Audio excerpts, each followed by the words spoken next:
Hello, coucou de petites vidéos, je fais mon cinéma pour parler cinéma, puisque je suis allé voir aujourd'hui en salle le film britannico-japonais de Kei Ishikawa, et le film s'appelle Lumière pâle sur les collines. Je vous débriefe très vite fait l'histoire.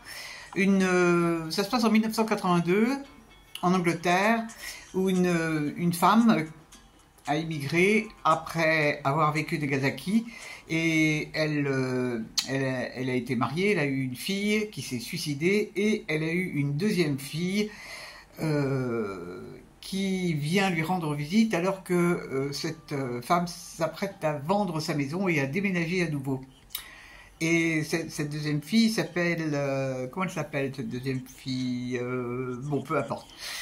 Cette deuxième fille a décidé d'écrire sur la vie de sa mère, ce qu'elle a vécu, et donc elle va se lancer dans une espèce d'enquête, un questionnement basé sur les souvenirs de sa mère.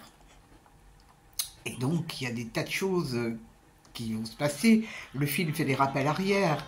Alors ça se passe en 82, mais ça se passe aussi en 1952, tout de suite après l'explosion de la bombe atomique. Et donc ça va donner lieu à un film étonnant sur les relations humaines, sur les traumatismes subis par les gens qui ont vécu à ce moment-là, sur les souvenirs, sur les relations familiales, sur les secrets de famille aussi. Donc, je vous raconte pas la fin. Et non, je ne vous raconterai pas la fin. Et donc, je veux dire ce que je pense de ce film. Alors, ce film, c'est lourd. J'ai été complètement happé par l'histoire. Tellement c'est réalisé d'une manière très particulière, avec des très belles images aussi. Les images du début sont... Enfin, tout est beau dans ce film. Et alors, c'est vachement intéressant. Parce que, bon, récemment, il y a eu un film qui parlait déjà des irradiés de la bombe atomique, avec cette femme qui repartait à Hiroshima. Là, c'est sur Nagasaki. Et en fait, on a très peu parlé de ces gens qui ont subi la bombe atomique. Alors, on y voit aussi la nouvelle génération. Il y a plein de choses dans ce film. On y voit les relations de couple avec les rapports particuliers homme-femme. L'homme qui est japonais à l'époque, donc en 52, qui était mais complètement boulot, qui ne s'occupait pas de sa femme du tout. Les relations entre parents et enfants, c'est bluffant ce film, c'est magnifique, c'est très émouvant, c'est étonnant aussi parce qu'il y a des fois, moi j'étais un peu paumé, hein, entre le passé et le présent, j'étais vraiment perdu. Mais il y a des dialogues qui sont vachement forts et intelligents. Et intelligents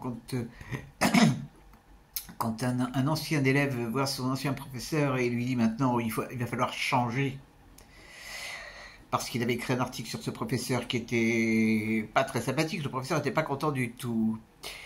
Et donc c'est un film, je m'attendais pas du tout à ça.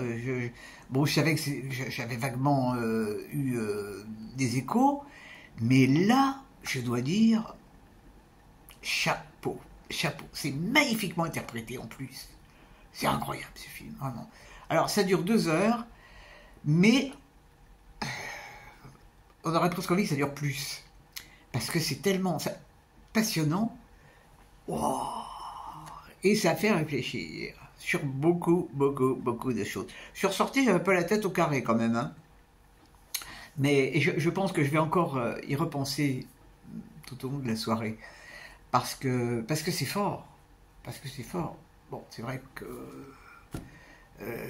les relations humaines, les relations familiales, les relations parents-enfants ne sont pas toujours évidentes. Les relations de couple, pareil, c'est pas du tout évident. Bon, je pense que si on connaît un peu mieux la culture japonaise, moi je ne connais absolument pas la culture japonaise, je pense pour quelqu'un qui connaît la culture japonaise, ça sera encore plus fort. Mais bon, on fait comme on peut.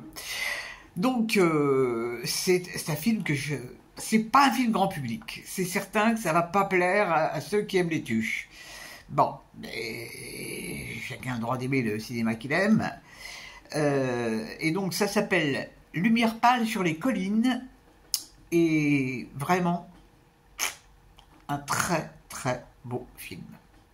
J'espère que vous êtes tous en pleine forme. Et puis peut-être vous avez vu des films rigolos, ou des films pas rigolos. Mais si vous avez vu celui-là et que vous avez aimé, ou pas aimé d'ailleurs, vous pouvez laisser vos commentaires, ils sont toujours les bienvenus.